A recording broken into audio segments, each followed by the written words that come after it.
we don't only look at the letter of the law, but we also must regard the spirit of the law as well. And when you look at the Jackson-Vanik Amendment, you can see the spirit of the law stated in the very beginning when it says, quote, "It is to assure the continued dedication of the United States to fundamental human rights," end quote.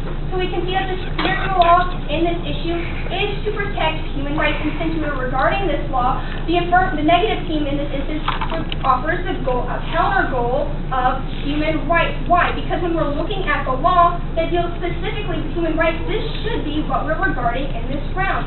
Also, human rights subsumes net benefits. Basically, net benefits is an empty cocoon. At the end of a round, you've got to know what is more important to you by the end of this round. And we can see that human rights as a counter goal is more preferable.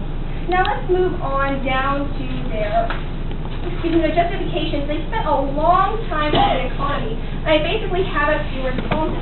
My first response, there is no significant impact by keeping Jackson-Vanik on Russia. No impact.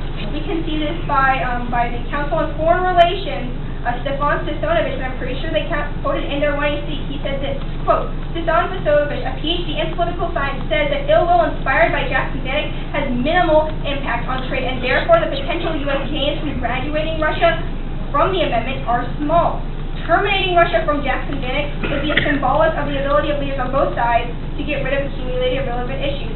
But it's symbolic friction. It doesn't actually have any real consequences, and the result is that you can't expect any real payoff," end quote.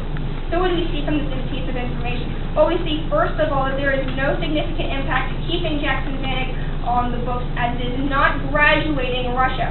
Now, I also have two more responses to their economic justification, and that is alternate causality, other reasons why we don't actually trade with Russia in the first place. First of all, one, corruption. Corruption is a huge issue that permeates all of Russian economics. No company wants to invest in a country that is corrupt, and they have to do under-the-table deals. We can see this with the example of IKEA. This is the New York Times in 2009. Quote, "IKEA said it was suspending further investment in Russia, apparently because of pervasive corruption and demands for bribes. IKEA had decided not to solve problems by slipping money under the table. And IKEA is hardly thick-skinned when it comes to dealing with bureaucracies," end quote. So what we can see from this piece of evidence is that there's a perfect example of IKEA who's really used to dealing with tough situations and tough countries. But even they said, we gotta get out of here because we don't want to deal with backward deals. We don't have to deal with under-the-table situations. What is the impact of this? That the affirmative team has no advantage from the economy because there is corruption will stay. Their plan does not solve for corruption in any way whatsoever. So the problem still stays. There's another point which I'll bring up why we do not invest in Russia, and that's because of Russian regulation. That's my third response, Russian regulation. We can see that by this IIDIS and Adachi in 2006, quote, "Many Soviet regulatory documents are still in force. As a consequence, it is not always clear which regulations apply in a specific case, creating confusion for regulators and regulated community alike. In fact, no one really knows which laws and regulations are implemented and observed, although it is clear that many are not implemented at all, or only partially. It is not surprising that given the current situation, Russian entrepreneurs fear bureaucrats more than criminals. These factors combined form further barriers to entry as potential entrepreneurs evaluate the situation and decide the business environment is simply too hostile for an entry to occur," end quote. We can see from this is that the Russian government itself is keeping many investors from actually investing in Russia. So really they want us to graduate them, but we can see that they don't help the situation at all because of the massive corruption and also because of their current regulation. The Russian government is a little bit sneaky when it comes to regulation. They like to have a business in there and go, okay, that's good, we'll just take it. That's not what we see. Basically the impact of this is that the affirm team gains no economic advantages from their plan. Now they brought up the point of relations, and they basically said, we gain relations with Russia. I have two responses. My first response, relations is a means, is not an end, meaning our goal should not be for relations. our relations should lead to a specific something. They provided no specific something in our way. They didn't say, oh, it'll help us with Iran, oh, it'll help us with our nuclear weapons, oh, it'll help us with this. The affirmative team has the burden of proof to show why this is important to have good relations with Russia. They need to show exactly that Jackson-Vanik itself will lead to a certain impact, and they have not done this in their 1AC. Moving down to the point of moral obligation, and I'd like to actually turn this.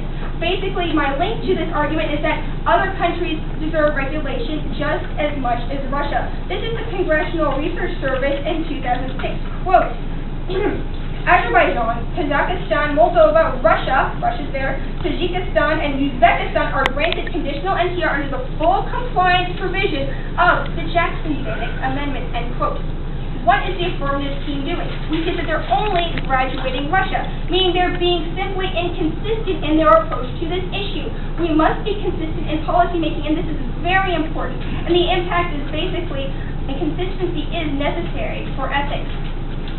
This is Andre and Velasquez in 1988, when they described this perfectly, when they said, quote, while consistency is surely not sufficient for ethics, it is at least necessary for ethics. Ethics require that there be consistency among our moral standards and in how we apply these standards, end quote. So we see they only graduate Russia. They need to be consistent in their policy making, meaning maybe we're graduating Russia, but when it comes down to the ethics, we need to graduate all that deserve to be graduated. In this round, they only graduate Russia. When regarding international relations, you must be consistent in your policy making. Now let's move to the disadvantage that links into our goal, and basically is that we are sending the wrong message to Russia. The link to this is that the affirmative team graduates Russia from Jackson-Vanik Amendment, and the internal link is believed that, is that the human rights condition is horrible as it is. This is Eggleston and Hempelman in 2010. Quote, the Kremlin may be benefiting from the recent relations with the Obama administration, but to date, human rights has yet to improve. On the contrary, journalists and human rights activists are killed, beaten, and intimidated with impunity, and most murders remain unsolved. Self-censorship and press control muzzle criticism of Putin, especially in influential media outlets. The impact of this is that we should not give Russia a reward for when they are still going against the spirit of Jackson-Vanik.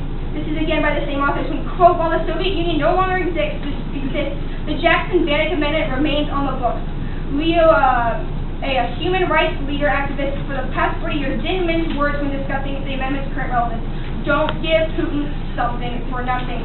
The amendment's symbolic importance to U.S.-Russia political relations is a crucial piece of human rights legislation remains key. As we can see, we must stick with the spirit of the law in this issue. Thank you.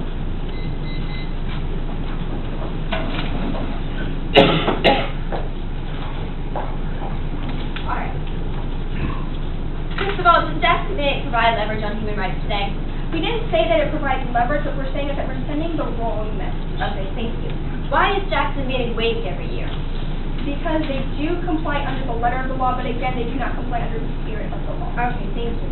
Under your significance point, you read it to evidence. Who was that by? The one point of the significance, I think it was my first response saying it was no significant impact to the economy. I think Jackson-Vanik.